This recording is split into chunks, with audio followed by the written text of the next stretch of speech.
Kylian Mbappé n'est plus légitime de faire partie des meilleurs joueurs au monde et même limite on a envie de dire des meilleurs joueurs français. Vous allez voir, on va développer tout ça dans cette vidéo. Salut à tous, c'est Gas et Azial. Aujourd'hui, on se retrouve pour une nouvelle vidéo où on va réagir. Il y a pas mal de choses dans cette vidéo. On va réagir déjà au vote des footballeurs, vote intéressant, en tout cas ceux, parce que bon, si vous n'avez pas suivi, et d'ailleurs j'en ai fait une vidéo qui est sortie hier, Kylian Mbappé a été élu meilleur joueur français de la saison 2023-2024, ce qui a fait un petit peu polémique, un petit peu réagir, notamment de la part de certains médias ou certains consultants, journalistes, etc., qui ont dit que c'était pas forcément mérité. Et dans cette vidéo, du coup, on va pouvoir réagir au vote en question de certains, et notamment ceux qui n'ont pas forcément placé Kylian Mbappé en numéro 1, et justement discuter un petit peu de sa légitimité, parce que oui, Mbappé, mine de rien, a perdu pas mal de légitimité, parce que quand je vois ceux qui ont voté et qui ne l'ont pas mis en numéro 1, c'est quand même des grosses pointures. C'est pas pour rien que Samir Nasri est présent sur la miniature, et même Karim Benzema. D'ailleurs, on en a parlé aussi hier, vidéo où on a expliqué qu'il y avait une certaine inimitié désormais entre les deux. Benzema qui a voté aussi du coup, logiquement, parce qu'il l'a eu, il a voté pour le trophée de meilleur joueur français de la saison, et Benzema n'a pas mis Mbappé dans son top 3. Et il y a beaucoup de joueurs qui n'ont pas mis Mbappé dans leur top 3, et des joueurs, ou alors des personnalités quand même assez connues et qui sont présentes dans le game, quoi. Et des mecs qui ont une certaine puissance, on va dire. Et ça montre que Mbappé, mine de rien, il a perdu un petit peu d'aura et de légitimité, pardon. Donc on va discuter de tout ça. On va aussi, si on a le temps après, voir et réagir à 2-3 déclats du concerné de Kylian Mbappé. Donc comme d'habitude, voilà. Avant que la vidéo commence, vous connaissez, n'hésitez pas à liker, commenter, partager, vous abonner. Ça fait toujours plaisir, c'est ça qui aide le développement de la chaîne. Voilà, dans cette fin d'année, on arrive sur une période tranquille. D'ailleurs, c'est les vacances, les gars, normalement. Enfin, si je me trompe pas, parce que bon, les plannings, les vacances scolaires, je suis plus trop. Mais normalement, là, c'est les vacances ce soir. Enfin, je pense de toute façon, pour la plupart des gens, ce sera les vacances ce soir, vendredi. Donc voilà, n'hésitez pas à mettre le petit like, le petit commentaire, etc. Ça fait plaisir. Et puis nous, abonnez-vous aussi. Et puis nous, on va pouvoir y aller dès maintenant. Mais là, c'est vrai que là, on rentre dans une période sympathique. On rentre dans une période sympathique et ça fait plaisir. Donc, on va, comme je vous l'ai dit, on va réagir à quelques votes. Bon, déjà, si vous voulez avoir un petit peu plus d'infos sur qu'est-ce que c'est le meilleur joueur de la saison, enfin, meilleur joueur français de la saison, etc. Comme je vous l'ai dit, j'en ai fait une vidéo hier qui vraiment aborde bien le sujet, qui explique un petit peu pourquoi ça fait débat, etc. Je le dis bien aussi dans la vidéo d'hier que bah, le truc qui est un petit peu paradoxal, c'est que pour moi, Mbappé, si tu me dis est-ce que c'est le meilleur joueur français de la saison, je te réponds non instinctivement. Maintenant, quand tu vois les concurrents, waouh, il n'y a pas... Il n'y a pas... Il n'y a pas le feu au plancher, quoi. C'est-à-dire que Mbappé, il n'a pas non plus 150 000 concurrents crédibles pour ce titre-là. Donc et d'ailleurs, il l'a eu à très peu de points, mais dans un sens, t'as pas envie de lui donner, parce que moi, je trouve que sa saison dernière, elle n'est pas bonne pour mériter ce style de titre. Même si, bon, certains vont me dire, ça reste un titre minime, on s'en fout. Mais maintenant, les concurrents qui sont à côté de lui, c'est pas la folie, quoi. En tout cas, le vote de Samir Nasri, il a mis William Saliba en 1, il a quand même mis Kylian Mbappé en 2 et Aurélien Tchouaméni en numéro 3. On rappelle que Samir Nasri a été quand même, je trouve à chaque fois plutôt... Enfin, à chaque fois il a quand même essayé un maximum d'expliquer la méforme de Mbappé, notamment l'année dernière quand il était du côté du PSG. Par contre, c'est vrai que depuis le début de saison, qu'il est au Real Madrid, Samir Nasri est quand même quelqu'un d'assez tranché et cru avec le niveau de Mbappé. Donc voilà, mais ça montre, tu vois, la petite perte, ce qu'on expliquait juste avant, la petite perte de légitimité. Mbappé qui n'est plus automatiquement le numéro 1 dans les votes de certains. C'est vrai que William Saliba, l'année dernière, il a fait une grosse saison.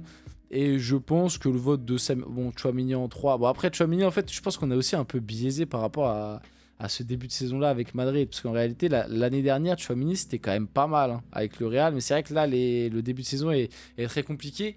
Mais ouais, je pense que Saliba est le choix un peu plus logique. Et je pense même que c'est lui qui aurait dû avoir ce titre-là. C'est ce que j'expliquais un peu hier. Ça s'est joué à pas grand-chose entre Mbappé et Saliba, ça s'est joué à quelques points. Donc voilà. Le vote de Samir Nasri, on enchaîne. le vote d'Antoine Griezmann. Alors là, franchement, son top 3, je pense que Grisou, soit tu te fous de nous, soit t'as regardé que de la Ligue 1. Non, ben, parce que le top 3 de Griezmann, bon, pas de Mbappé en 1. Est-ce qu'il y a un message caché? Est-ce qu'il y a un truc subtil à voir et qui montre qu'il y a... On va pas aller trop loin, mais que Griezmann n'ait pas mis Mbappé en 1... Moi, vous allez pas me sortir de la tête que ça montre quand même qu'il y a des... Il y a des petits trucs, surtout que bon... Grand respect, hein. Grand respect, général, rien à dire. Mais bon, mettre Lacazette en 1... Voilà. Voilà. Franchement, mettre Lacazette en 1... Mais par contre, comme j'ai dit juste avant, hein, le top 3 de Griezmann, il est original. En tout cas, il a voulu mettre la Ligue 1 en avant. Hein. Vraiment, Grisou, il est vraiment dans ce truc. On met la Ligue 1 en avant. On est parce que Romain Del Castillo en 3. Alors franchement, celle-là, alors oui, Brest, l'année dernière, ça fait une belle saison. Mais à la limite, Méles Melou. Surtout qu'on l'avait déjà vu dans une vidéo précédente. Je sais plus c'est qui. Il y a quelqu'un qui avait mis Les Melou en 3. Je sais plus c'est qui, mais bref. Et Les Melou, d'ailleurs, a fini plutôt bien classé. Je crois qu'il a fini 6ème. Si je me trompe pas. Donc bon, si tu veux récompenser un Brestois, tu vois, t'es Méles Melou, bon, remettre Romain Del Castillo. Après, je me demande si c'est pas parce qu'ils sont potes ou il y a une histoire entre eux. Je crois qu'ils viennent du même club. Il y a pas quelque chose comme ça. Il y a peut-être un délire comme ça où ils viennent du même. Je crois qu'ils viennent du même club amateur et ils se sont côtoyés ou ils sont potes. Donc il y a peut-être ça qui joue. Si je me trompe pas, hein, peut-être que je dis 100% de la merde et que je me trompe, mais voilà. En tout cas, Lacazette en 1. Bon, Lacazette, il a fait une bonne saison l'année dernière, mais bon, de là à le mettre meilleur joueur français de la saison.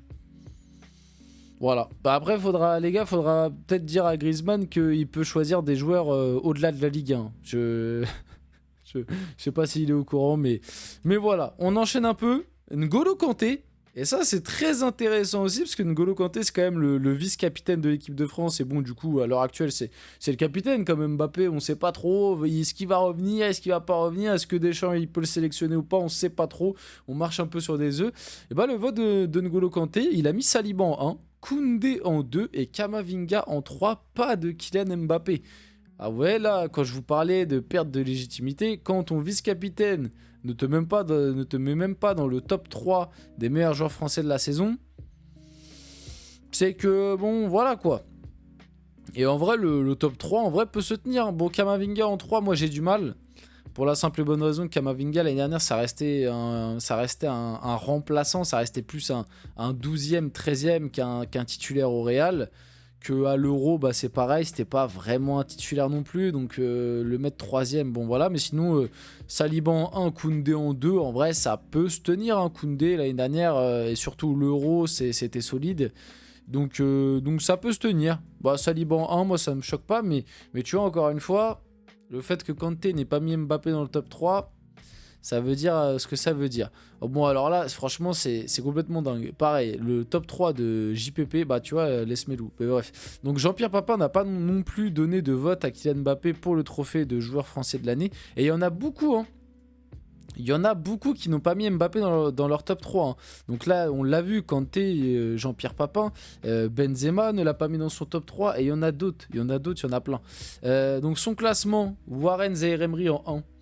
Alors franchement, JPP, voilà, grand respect, Ballon d'Or, etc. Mais mettre Zaïre-Emery meilleur joueur français de la saison dernière.